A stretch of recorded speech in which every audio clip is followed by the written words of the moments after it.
Please remember to like, subscribe or click the little notification bell if you don't want to miss out on these videos. And I'd just like to say thank you to all our patrons for making this possible. Please join them if you can. Incredible Second World War vehicles. We're a bit used to seeing tanks. Some of you down here perhaps for the first time. Some of you, if you've seen some of these tanks running around before, you know we've got some amazing things that run. But where else in the world are you going to see a running Hargo? You're not. So this one here coming on, this is a Japanese tank designed in the early 1930s, often compared to the Stuart tank, the Americans. Actually, it's almost a decade ahead of the Stuart.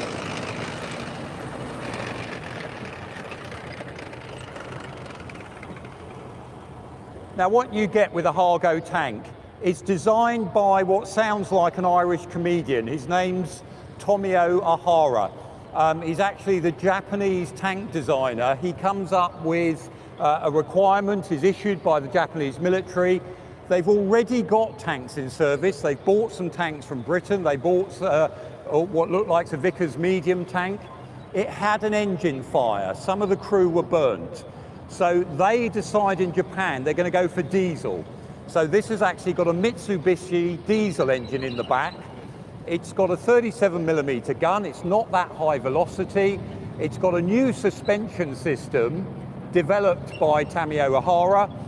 It's called a bell crank suspension system, and they put it into production. It sees action from the late 1930s onwards, and it's very successful from the point of view of the Japanese, because basically it's not fighting much other armour. The Japanese then concentrate their resources on building ships, because again, as a maritime nation, island hopping, tanks take second place in their design process.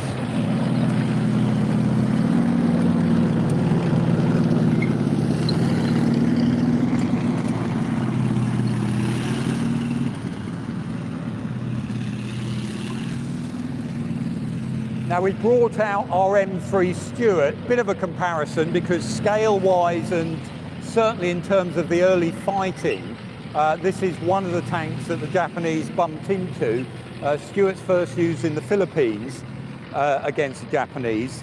Those two tanks actually, you know, often, as I say, compared, that they are a different time scale. The Japanese are putting the Hargo into production in the early 1930s. It's seeing action later. The Americans, we'll talk about the Americans a bit more as well with the Sherman in a while, but basically 20s and 30s, they only build experimental vehicles. They are not putting tanks into major production. The heads of the American Army, whenever Congress comes along and slashes their budget in the Depression era, they try to hang on to men, so in other words, personnel, and not worry about building equipment. But they test things, and they test suspension systems, they test engines, they trial different sorts of vehicles, but don't put much into production. They follow up, they follow the British, they have a small mechanised force experiment in 1930, but finally, when they realise war's coming, only then do they commit for what is called standard production. In other words, the vehicle is given a stamp, and instead of being an experimental or a T vehicle, it becomes an M vehicle, hence M3. It's the third model light tank the Americans decide to build. Radial air engine in the back, which means it's got to be high, 37mm gun as well, and very quickly they realise it's a bit cramped, it's a bit hot, it's a bit sweaty. So many of these American vehicles, though, the great thing is they can develop them. And later in the war, you end up with a version of this called the M5. And how do you tell the difference? Look at that stepped front. The driver is looking forward on this earlier version. The later ones, his head comes out a hatch on the top with a big steep glacé plate on the front there. So there's two adversaries, both absolutely rare classic, early war, that one, M3 there, the Hargo, found on a Pacific island, restored by Oliver Barnum and his team. Go over and have a chat, you can see that later on. Talk about their development, very original. There was lots of things in that vehicle when it was recovered. They'd still got magazine racks with ammunition in, things like that on the inside of it. lined with asbestos, can you believe, to try and keep the heat down inside. Luckily that's all been stripped out, you'll be pleased to know, so the crew's okay in there. And the other one to look out for on that Hargo as well, on the back there's a load of rivets. One of those rivets is actually a button. If you press down on that rivet, it rings a bell so you get the driver's attention. So you don't order up a drink or anything, it's just if you're the infantry following, you know that you can communicate with the driver.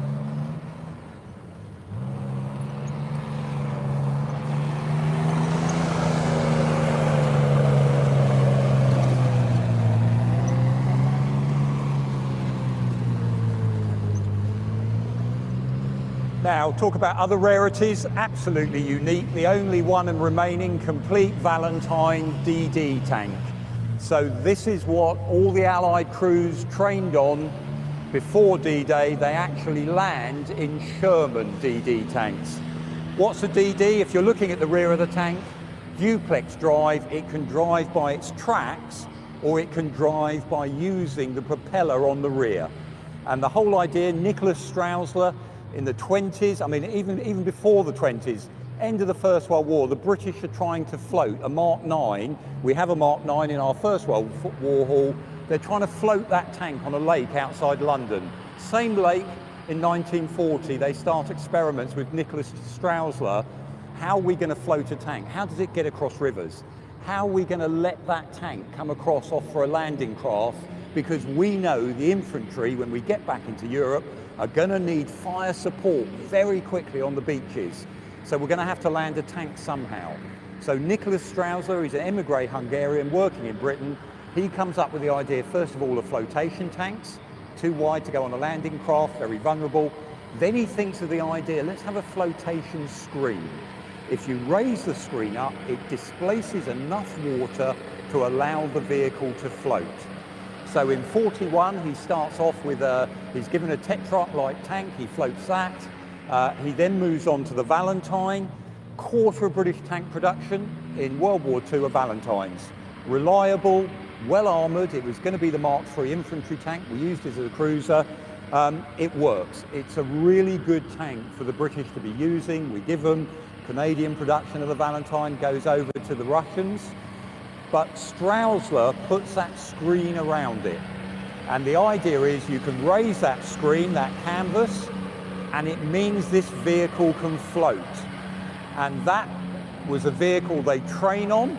They decide they want the Sherman as the actual vehicle for the landings, because if you look at the barrel on this Valentine, it goes over the screen. So the gun has to be rearwards when it's actually going ashore.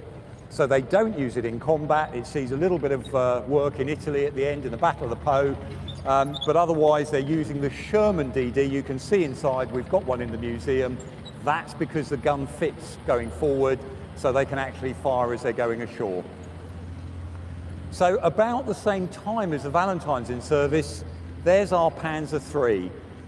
This is a lovely warhorse tank. I mean, it's been around the place, it runs all the time, very reliable from our point of view. Is that the kiss of death? Is it about to break down? But it's one of those vehicles for us here at the Tank Museum. We're so lucky having this. We know its battle history, captured out in North Africa, Panzer L. So again, when you look at all of these books, Ausführung, Model A, Model B, Model C, normally an improvement or additions. This has gone down to the Model L. It's got extra armour bolted on the front. It was going to have another bit of extra armour on the front mantlet. It's got a 5cm or 50mm gun, and this one was tropicalised. They did things to it so it would see service in North Africa. And it was brought back to the UK for evaluation during the war with a number of other German tanks, some in the collection, some we gave back to the Germans some years later.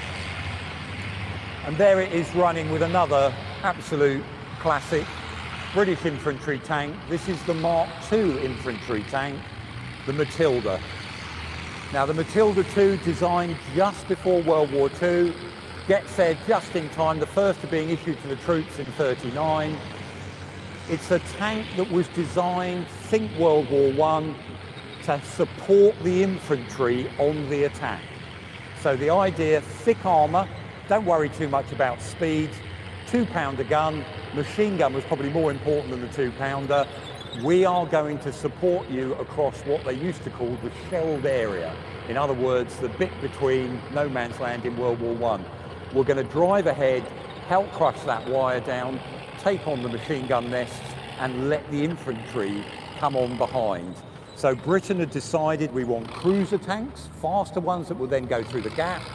These are the ones that make the gap, and some light tanks to do recce, flank reconnaissance or flank guarding, etc. So like things like the little light 6B. But that Matilda, thick armour. And when the Germans saw the reports, Hitler in particular, sees the reports of their standard 37mm anti-tank gun, you can see one of those just in front of the museum, brought along today. Those 37mm rounds bounced off the thick armour of the Matilda II. That's what led Hitler to start the Tiger program in 1941. And this was a tank that they had beat the Italians in O'Connor's campaign in the Western Desert, frightened the life out of the Germans in France in 1940, and went on to serve in the Far East right to the end of the war.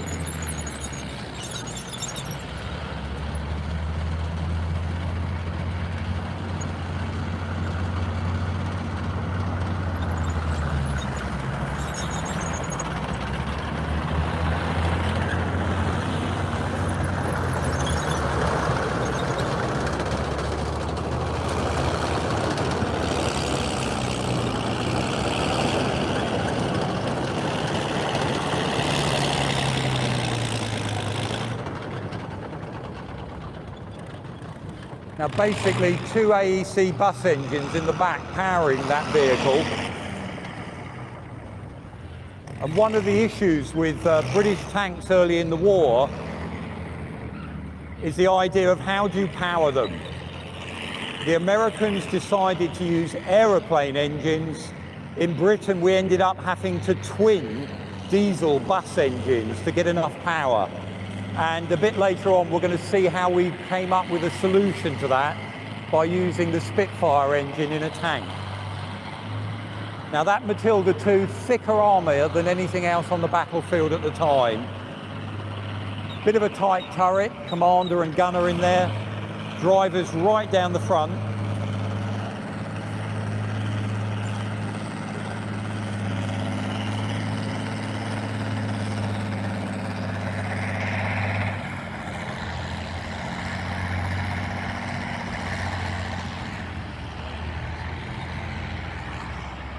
And the driver of this is one of the chaps that helped restore it here at the museum. Go and have a look at them over the lunch break. They'll be in the tank park, some in front of the Vehicle Conservation Centre. You can have a natter to the crews, let them finish their sandwiches first or you get spat on. But go and have a word with them. You know, these are the guys that work on it. They'll be able to tell you what it's like driving some of these vehicles, because some of these vehicles, it's not so much they're just not very easy to drive, it's just you know, it's just that experience of going around in something that tiller steering, pull the right stick, goes right, pull the left stick, goes left, and trying to change gears is another one of these great arts in a tank that these are the guys having a go at.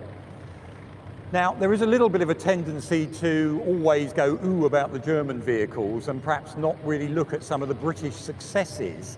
And the vehicle going around now, again, just before the war, competition. We want a small scout car, that becomes the Daimler Dingo. We want a larger armoured car, that becomes this Daimler armoured car. And they had problems in the sense of manufacturing space, delays. It doesn't actually go into service till about later in 41, even though it's designed just before World War II. They're almost brother and sister vehicles, the Dingo and the Daimler. They take the turret from the Tetrarch, the light tank, 2-pounder gun in it. They've got a Daimler pre-war engine in the back. This is a very sophisticated vehicle in 1941 when it starts seeing action. It can reverse out of trouble. It's got a rear steering wheel as well. The commander can drop down, driver still presses the pedals, and he can steer backwards to get that vehicle out of trouble. But that Daimler armoured car, again, like the Dingo, very, very successful, was wheeled armour by the British forces.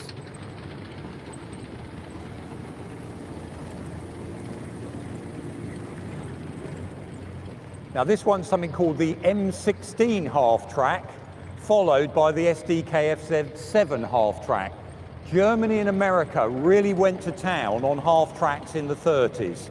They like the experimental, let's try and make vehicles, wheels at the front, tracks at the back, and they took their ideas from the French Crossley Congress.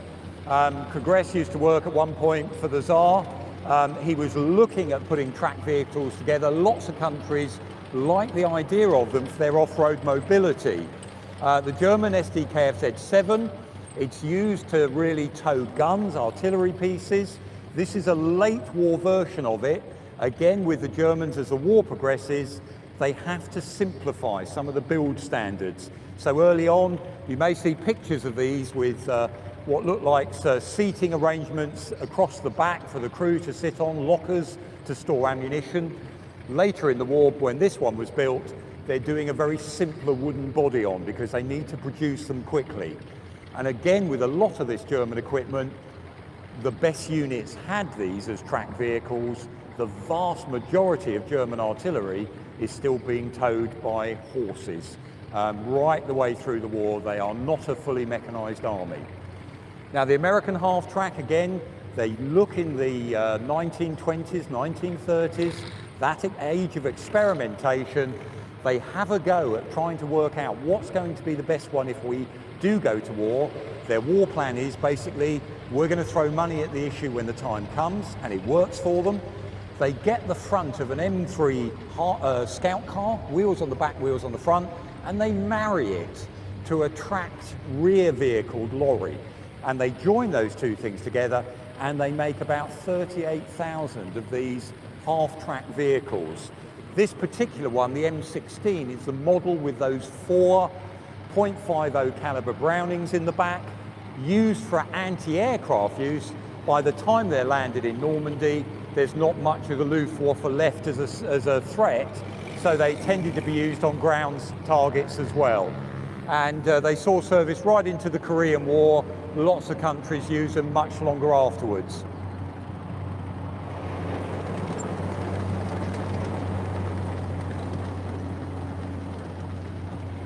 Now the SDKF-7, privately owned by Bruce Crompton in his collection. People say, where do these things come from? That one, after the war, there was a pair of them being used in a French quarry. Because again, as soon as you paint it over the sign, if you're an average Frenchman, you're going to be thinking, well, there's a useful vehicle there. So they used for it the winch on it, very good, very useful. And again, some years later, bought, restored, all the bodywork put back on it. So it was like it was in service later on in the war. The Tank Museum is a registered charity, and every purchase you make from our online shop directly supports our work. We ship worldwide, and if you subscribe to our email list, we'll give you 10% off your next order. When you finish this video, go to tankmuseumshop.org and you'll find something you never knew you needed. Now, again, if you like your tanks, you can't help but have heard stories about the Sherman tank. And we're very lucky today. We've got 3 different types of Sherman will be coming on. The first one coming on is one of the early model M4A1. And I know you're all going to fall asleep if I start trying to explain what all these different abbreviations are, but basically M4 is the Sherman tank. A1 means it's got a cast hull. Look at that rounded hull. Cast metal as opposed to being welded. And this one's got the classic radial engine in the back.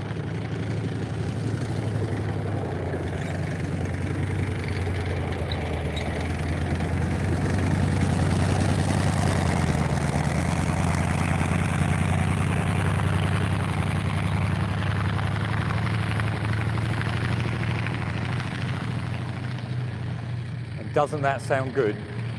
Now, what the Americans do, they realise they are going to be, as Roosevelt said, the arsenal of democracy. They're going to have to build a lot of tanks because we need them in Britain. They're going to give them to the Russians as Lend-Lease as well. So they build a number of factories. They start with the M3 Grant tank. You can see inside, they're learning the business. They're getting help from Britain, from France, French casting engineers helped with those original castings on the M3 Grant tank, but they're going to build so many, they can't just have one engine type, so they're going to have to go, and also, you know, radial engines like this are wanted by the US Air Force, so they're going to have to find other ways of powering these tanks, hence M4, A2, A3, etc. As you look at the other models, it's really about different engines that are being powering them. This is the right radial. The next vehicle that's coming on, if I can see it in the distance there, I think is our Sherman from the Fury, and that engine is a twin diesel in the back. So a variety of engines were used, hence those different names. And again, if you get very nerdy, if there's a brackets and it says 76 after the name of the tank, that means it's got a 76mm gun on it, as opposed to the 75mm gun that was on those earlier original Shermans.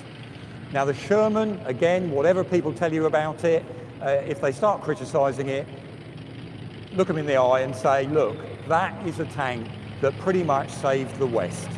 It is a brilliantly simple design, met for a specification, 30 tons. They're going to have to send it around the world. There wasn't war land fighting in America. They knew these tanks were going to have to cross the Atlantic or cross the Pacific to see action. So 30 tons is what's needed.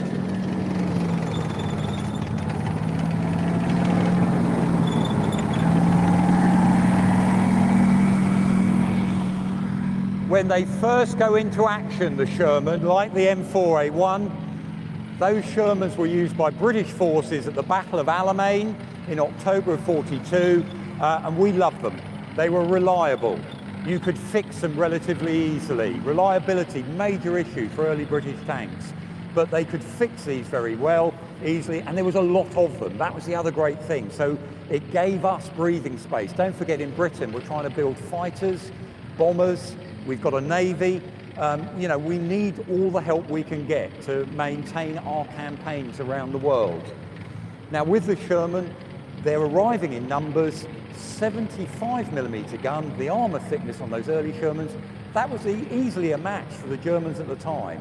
What retrospectively doesn't seem such a good idea, the Americans quite quickly thought that would be good enough to last the war. And it was only later that they realised, well, hang on a second, when the Panther comes along, when vehicles like the Tiger are out there, we're going to need a more powerful gun. And it's only belatedly did they start getting, just before D-Day, tanks units equipped with this tank with a 76mm gun on it, and they don't see action actually because the crews didn't like the idea of changing just before they went over to Normandy, so they don't see action until a little bit later in the Normandy campaign.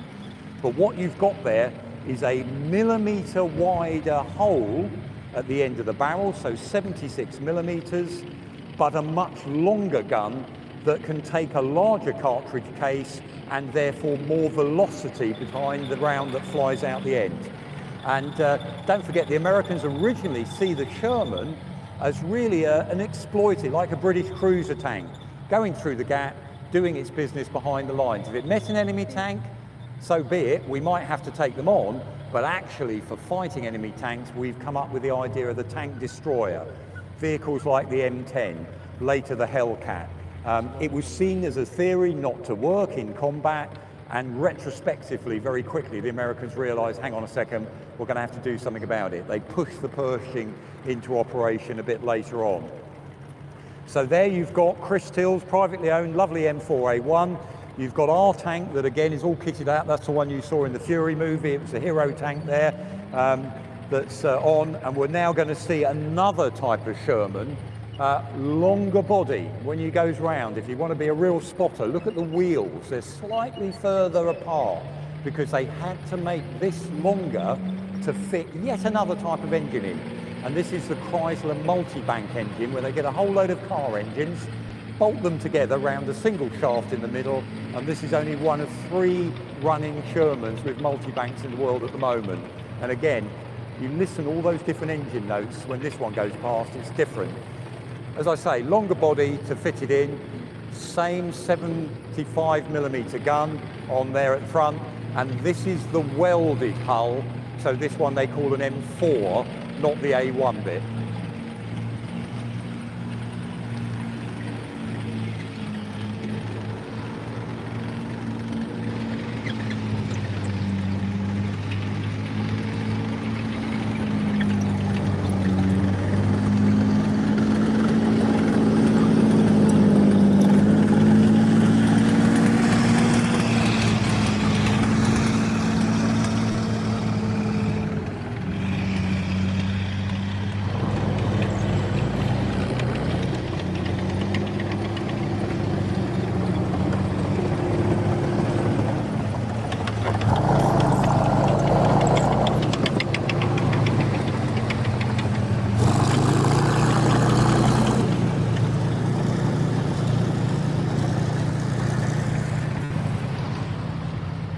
So with the T-34-85 there in the arena moving at the same time, you've got the two tanks that probably won the war for the Allied forces, one in the east and one in the west. Nikolai Koshkin designs the T-34, late 1930s. Russian army says, no thank you, we want the KV-1. Stalin leans over, coughs politely and says, you'll take the T-34. Yes, we'll have the T-34, sir. They put the T-34 into service with a 76mm gun, sloped frontal armour, wide tracks, because Russia at the time has got few metalled roads. After the Battle of Kursk, when they've met the Panther, the Russians again, they design a new tank. It's going to be called the T-44. Again, they realise, isn't it better to evolve things and have radical new things that means whole new factory setups, whole new training regimes for the troops. So instead of coming up with a brand new tank, they come up with a brand new turret. And this means you can fit 3 in this T-34-85 in the turret, commander, gunner and loader. The earlier ones only had 2 cramped people in that turret, and the much larger 85mm gun. Still got a diesel V12 in the back to power it along. Still those nice wide tracks, still sloped armour, they increased it a bit, but they've got so many factories building them. Pretty much every T-34 you look at has got some differences to the next one, because different bits were coming from all over the place. Old ladies in garages cutting gears out with a hacksaw. That's how it got at some points. But the T-34, again, the Russians make them, just like the Americans with the Sherman, in such numbers, it doesn't matter about this higher quality German tank because they can be swamped with numbers. So when you've got the Panther, however clever a bit of technology it is, actually if there's 4 T-34-85s coming along, one of them's going to get you. One of them's going to get round the back and drill a hole through the rear or the side armour on a Panther. So the T-34-85, this particular one, made after the war in Poland, Czechoslovakia made them as well, subtle differences on all of these vehicles, and over time, like many tanks in our collections, private collections, because they tend to have a number of iterations, sometimes they were used by other armies who added bits or took bits off, changed engines, etc. But this is relatively recently, it had a new engine put in, but it's still one of those wartime diesel V12s that's being used there. Uses the famous suspension system designed as well by Walter Christie. And again, you can see there on the side, writing, patriotic writing to back the troops up. But the T-34 made, we think, probably about 70, maybe even 80,000. The Shermans, about 50,000 plus other variants after that were converted. So, you know, these are really big numbers, and that is going to make the difference in industrial age warfare.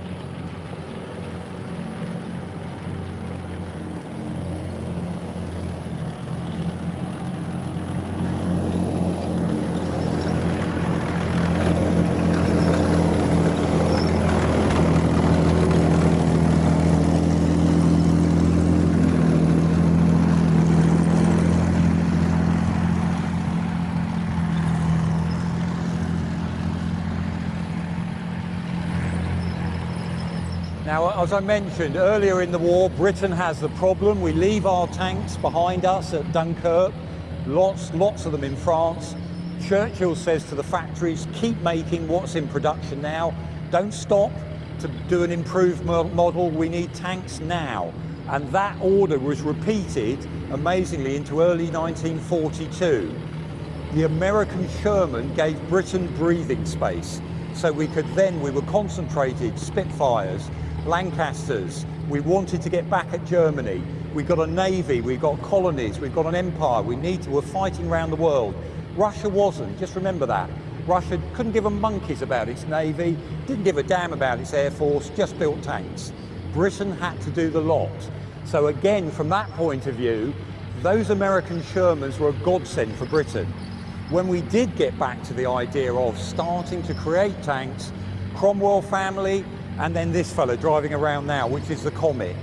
And by now, the pressure on making those aeroplane engines for the fighters and the bombers, we've got enough capacity. So they get the famous Merlin engine, derate it, put it in a tank, and they call it the Meteor. And that gives, for the first time, well over 600 horsepower to a tank. We get a new gun as well. They were hoping to put this gun into the earlier Cromwell. It's a high velocity 77mm. Sometimes people call it like a shortened 17-pounder.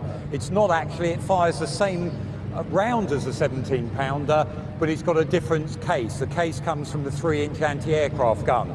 But that gun firing, armour-piercing, get the words out.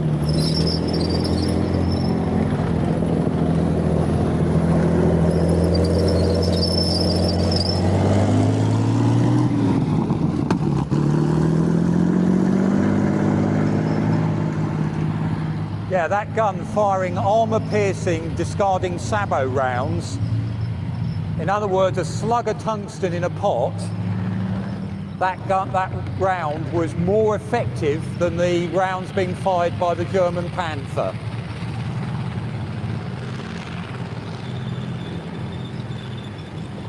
Now, they're just going to go around. I'll finally shut up for you so you can just enjoy the engine notes of this amazing selection of vehicles.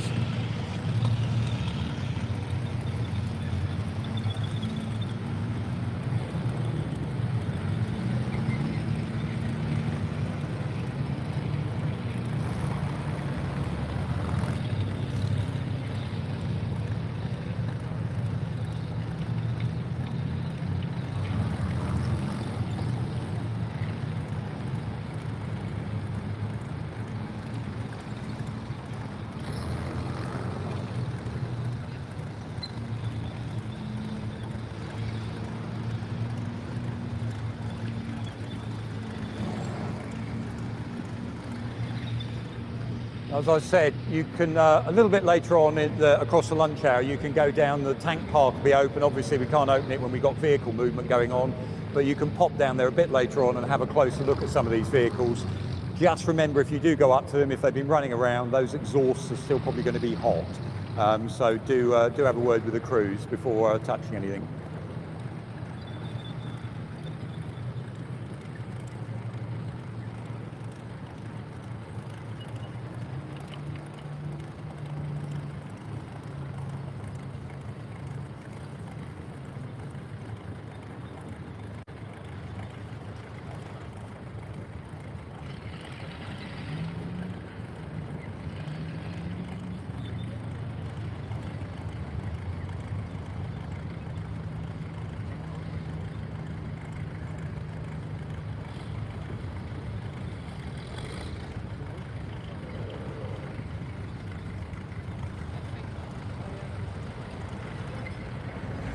So that's a Hargo moving off, and they're following behind our M3 Stuart.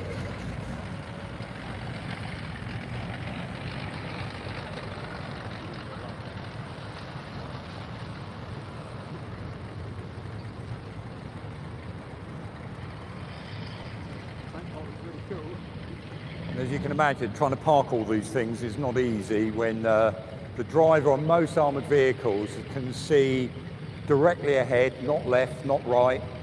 Sometimes if you raise your seat up, you can look out the hatch. It always has a lever on the side.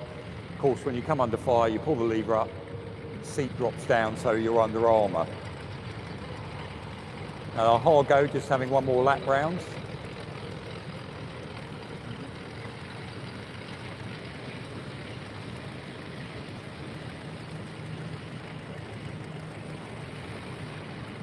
The SDKFZ7 that's driving around now, that sometimes towed flat guns. They sometimes mounted 20mm and then 30mm anti-aircraft guns on the back. That made you an SDKFZ/1 or /2. And some of them they actually put armour plate on as well. And just towards the end of the war, they built some of these half-tracks with a huge armoured body on, and it was a command and control point for launching V2 missiles.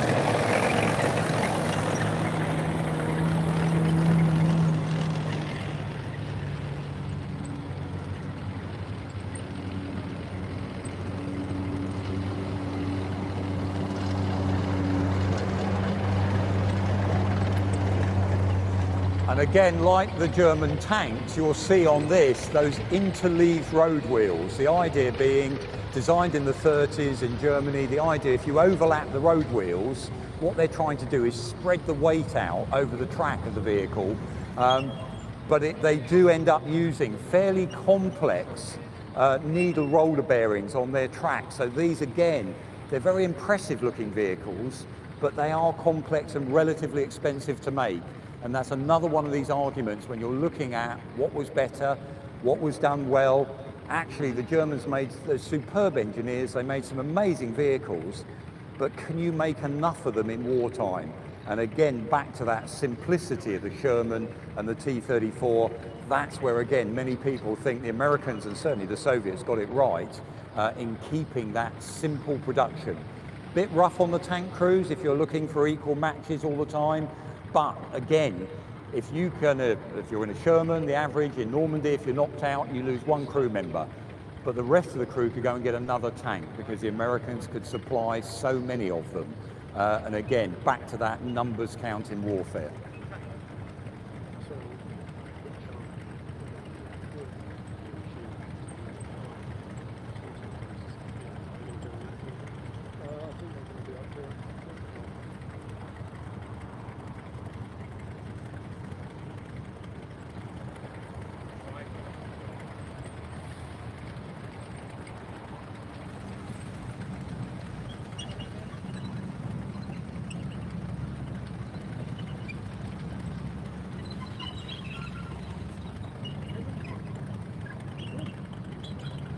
If you want to say something meanwhile, I'll just check for what's coming next.